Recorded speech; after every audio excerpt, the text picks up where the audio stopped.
This is Changemakers with Katie Gore, finding the right solutions for the affordable housing community.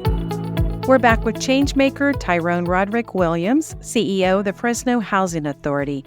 We've been discussing his fascinating transition from architect to housing innovator and his work transforming affordable housing across California's Central Valley. Tyrone, let's explore the innovative tools and resources at your disposal. I understand your organization is leveraging technology to enhance housing solutions. Can you share some of your best practices and tell us about the specific technologies you're implementing? One of the things that we are looking at in technology is because we are a real estate developer. That's one of the things that attracted me to Fresno is we have our own real estate development department. And so we are not in need of having outside developers come and help us develop our developments. So one is that we're looking at standardization through the use of design. Everything's automated now on the architecture side. The drafting tables have all been shipped to the Smithsonian, and everything is done through the computer. So we're looking at standardization of our designs and the uses of our products and materials so that we can be able to minimize our cost for maintenance as well. But the other side of that we're using technology on is really here in our agency. We have a phenomenal IT team.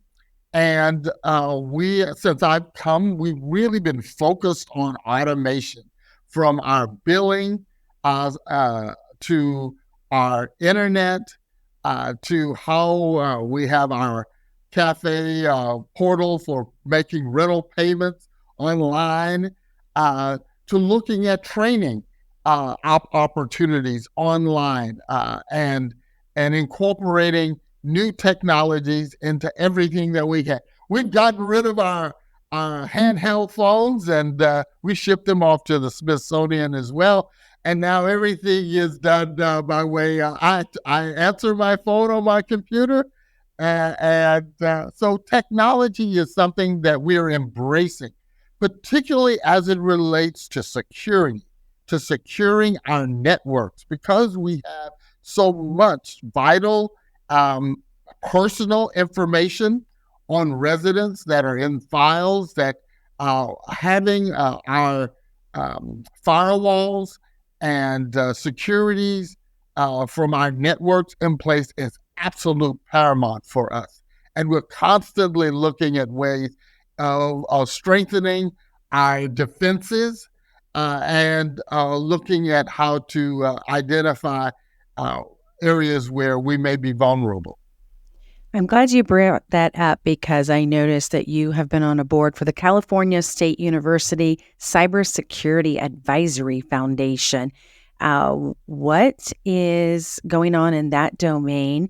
And is that a current position, or you want to just reflect maybe on your time there? I'm no longer serving on the advisory committee, but it was a great opportunity for me as a CEO to understand, one, the complexities of cybersecurity.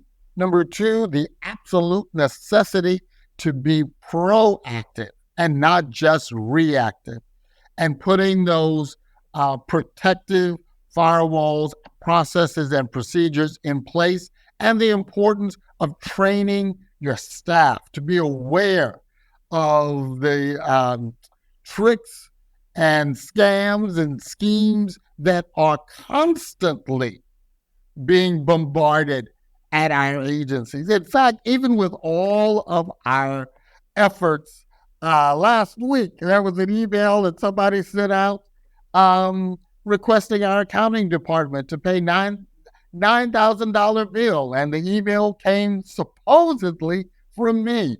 But the great news is we caught it. Our training paid off.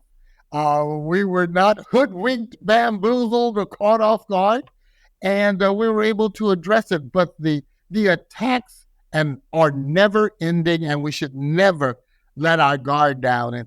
And I was really educated and made aware of at a different level by serving on that advisory council. I'm glad that you mentioned that because it's not just attacks on the organization that are happening, but it's attacks on applicants and residents. And to me, that is just the ultimate societal no-no as far as to prey on people in their time of need. Have you seen any of that, or how do you guys combat some of that? Because I know a lot of agencies are struggling to get in front of that component.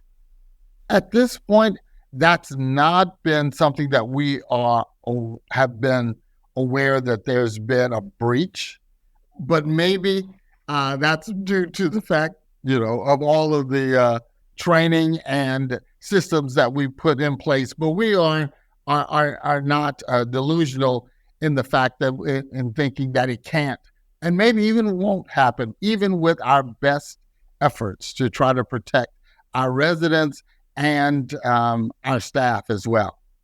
Well, shout out to Yardi Rent Cafe, the system that you guys use. We've partnered with you guys before on that system, so it's really locked down, and you guys are staying ahead of that. So let's just close that up and keep up the vigilance on that, won't we? Yes. So I have a couple of other questions, and this really talks to some of the intro. How you got started, and sounds like you had amazing career advice and mentorship.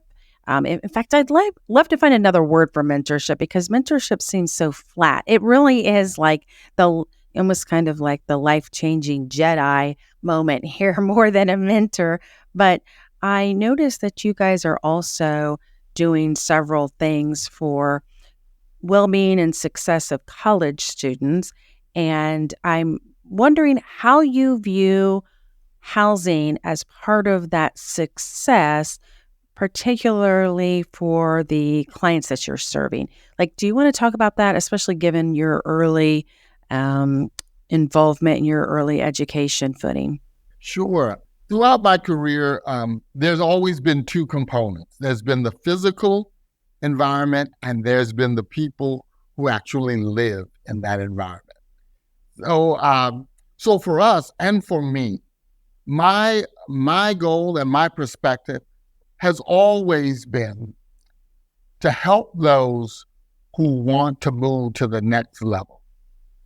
And even my time starting in Sacramento and now here in Fresno, I understand that there are countless residents who find themselves in cycles of poverty and are not happy with being locked into poverty, but really aren't clear on how to make a change, how to do things differently. Even though they may not be happy where they are, they need some help to getting where they say they want to be. And I've always been very adamant, not only opening up doors of opportunity, but ensuring that others continue to move through that door as well. So here in Fresno, we have, since I arrived, have really expanded and focused not only on building incredible housing developments that don't look like public housing, but also creating doors of opportunity for our residents. And so part of that has been our focus on expanding our scholarship program. I think there are really two ways to break the cycles of poverty. They all start with a mentality that says, I want more, and I want something different and better. And part of that can start with education. And so my desire and my mantra is that every resident who chooses to move forward with their academic pursuits, we want to have a hand in helping them financially. So we are moving in that direction. I can't say that at this point, every resident, but there will be a day. And we're looking for opportunities to fund every resident, whether you want to go back and get your GED or all the way to your PhD. If you are a resident of Fresno public housing or a housing choice voucher, we want to aid you in making those educational advancements. And so far this year, we were able to help 62 of our residents with scholarships that are helping them in their educational pursuits, whether that's going to a 2-year community college starting off or a 4-year college institution as well. And we even fund the fees for getting GEDs. So that, because for so many of our residents, that's the first step.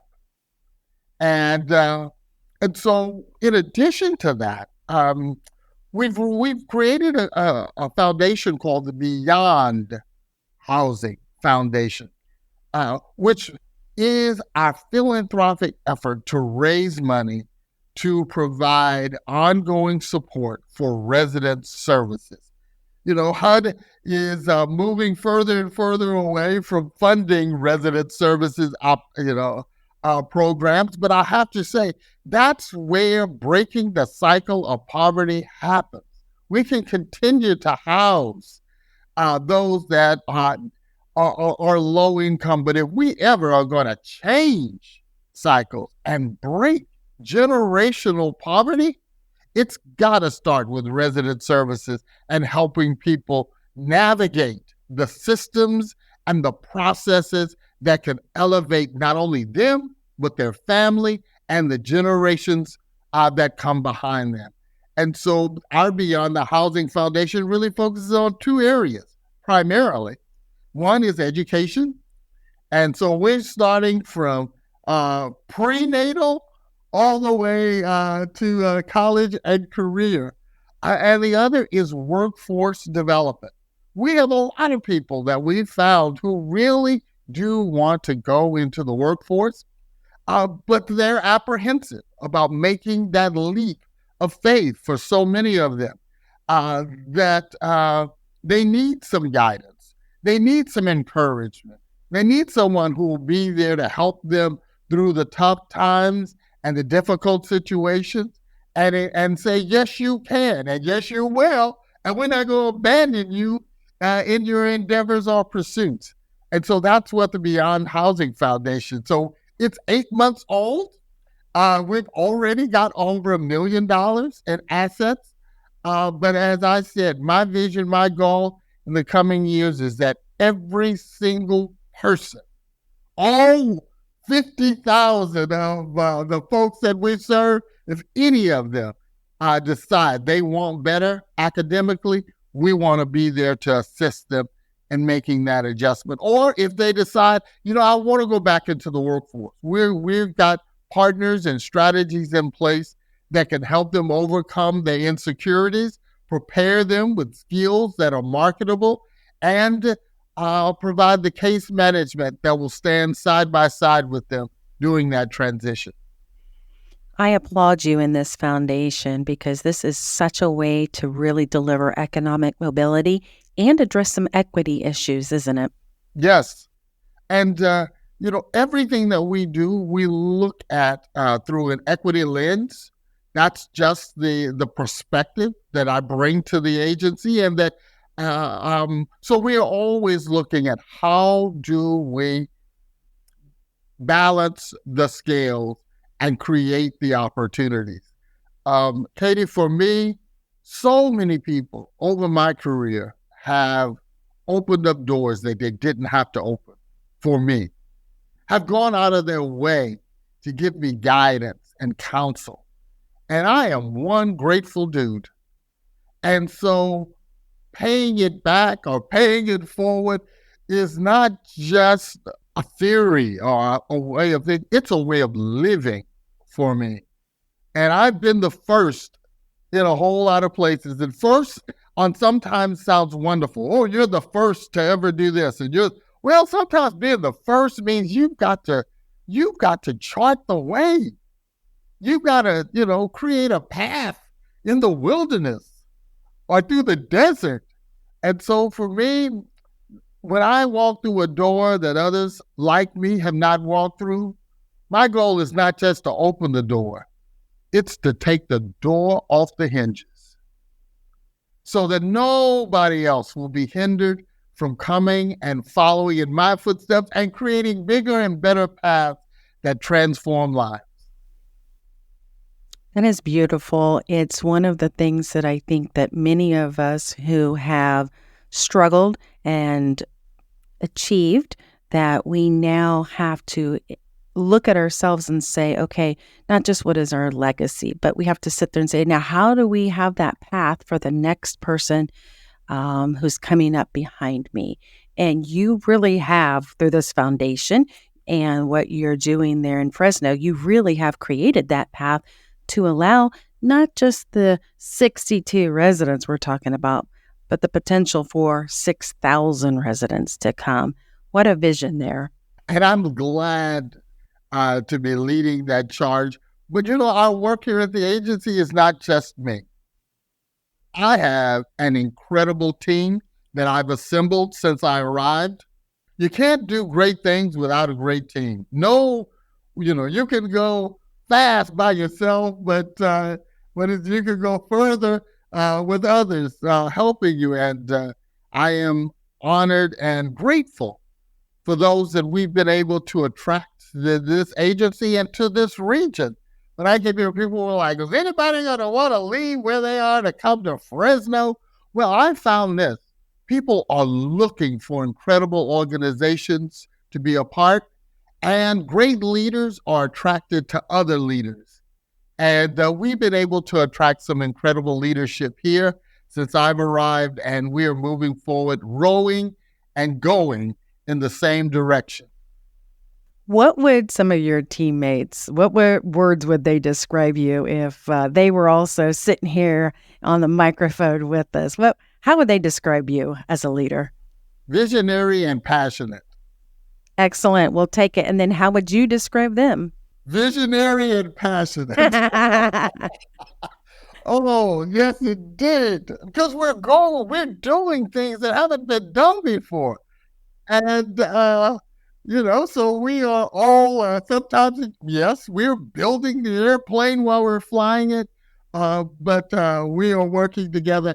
And the great thing is we all complement each other. We're not identical carbon copies. We're all unique. We all have our attributes. And I believe in leading from strengths. We've all taken this Clifton Strengths assessment and understand the values that we automatically bring and our perspectives that we bring to the work and the activities that we're engaged in. And it is really a complement that allows us to really have significant impact. I just had a conversation with one of my staff a couple of weeks ago. We were talking about this word pioneer, and I said, everybody thinks it's this innovative leader. You're a pioneer. I go, but not everybody realizes, the blisters on your feet and the blisters on your hands because, you had to do the work, learn the hard way to be that pioneer. We don't talk about those types of things enough as well. Well, I always, when I get a chance to talk to emerging leaders or college students, even anybody who will listen, even elementary and middle school kids, I have to share that nothing worthy of doing is easy. People who are successful because they did hard things well. There is no easy path, but you have to be committed. And that's kind of the story of my life. That's why when you first opened up and said, tell me about yourself, I took the scenic route. Oh, I've got the blisters, the bruises. I am not only a proud graduate of Prairie View, A&M University at MIT, I'm a proud graduate of the School of Hard Knocks. I hear you. I think I was in that school right along with you, too. It actually leads me to my last question here. I want to hear about this book that you wrote called Igniting the Power to Succeed. Tell us, what was the message and what inspired you? Just tell us as we get ready to wrap up here. I have to hear more about that. Well, I'm going to give you the abbreviated version. Earlier in my career, when I became a leader, I really realized the importance of following success principles. One, understanding them and then implementing them in my life. And at one point in my career, I got asked to speak to a group of leaders.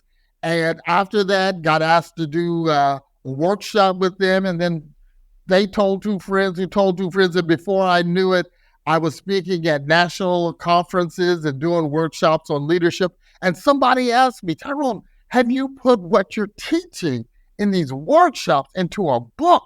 So those who can attend or can really benefit from all that you're teaching. And at that point, I didn't even thought about that aspect. But through a series of events, I started writing the book, Igniting the Power to Succeed. And the title is based on the fact that I do believe that every individual has the power to succeed.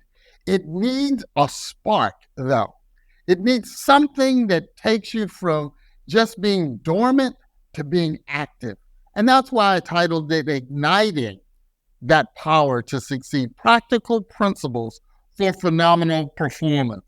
And the book had done, well, I wrote it in 2001. I think the second printing was 2002.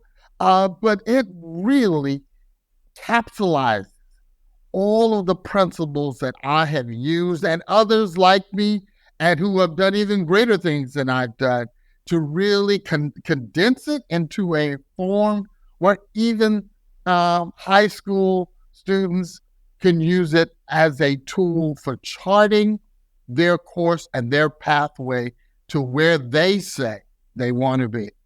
And it is, it's one of the greatest things that I've done, and it's impacted thousands. It got great reviews and great book sales, and there are just a few copies left on Amazon. And at some point in my career, I may go back and revisit that opportunity to share. What a powerful way to feed into people that you interact with and just really share wisdom, because I think sometimes people just hold their wisdom to their vest too close. But I'm glad that you have made this available to more people and allowing people to be able to succeed. I mean, what a gift that is. Oh, what was really, anytime an author writes a book, you're always interested or concerned about how it's going to be received. But the hundreds and hundreds of emails and letters and comments that I received from people who, well, first of all, it's 97 pages. So I wanted to write a book that people who don't normally read would not be intimidated by reading.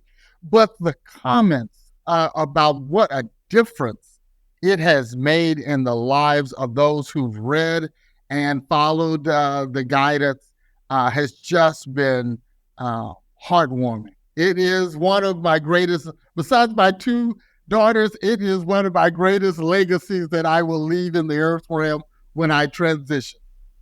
Well, I'm headed to Amazon because I'm going to get me a copy of that. I love to hear different methodologies. It's also one of the reasons, I like to do this podcast, because I think that we as an industry should be sharing what is working and how we're learning at such a bigger level instead of just once or twice a year at a conference. Well, leadership development is one of my passions. I love sharing strategies and helping people avoid unnecessary pitfalls. So anytime I can speak to some leaders, share some practical principles, provide some perspectives that will allow people to avoid unnecessary challenges and be much more effective and impactful, I jump at the opportunity to do that. Well, I appreciate you sharing today. Again, I've been talking with Tyrone Roderick Williams, the Chief Executive Officer of Fresno Housing. Tyrone, it's been a pleasure to have you here. Katie, thank you for giving not only me, but all of the team at Fresno Housing an opportunity to share the work and the way we work here in California's Central Valley in Fresno. Thanks for listening to Changemakers with Katie Gore. To find out more about Katie, go to quadel.com. That's QUADEL.com. This has been a production of Forbes Books Radio.